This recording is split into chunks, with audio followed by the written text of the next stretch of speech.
శ్రీ మహావిష్ణువుకి విష్ణు సహస్రనామాల్లో అనుత్తమ అనే నామం ఉంది.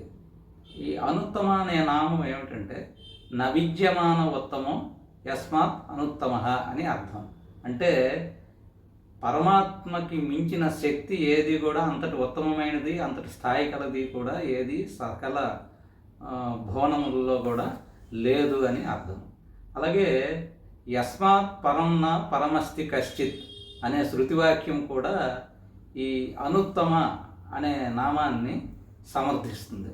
అలాగే భగవద్గీతలో కూడా అర్జునుడు శ్రీకృష్ణుడితో నత్వత్ సమోస్త్యభ్యధిక కుతోన్యః అని అంటాడు. అంటే నీతో సమానమైన వారెవరు ఈ సకల భువనాలలోని లేరు, అంచేత నీకంటే అధికుడు అన్న ప్రసక్తి ఎలాగుంటుంది అని అంటాడు.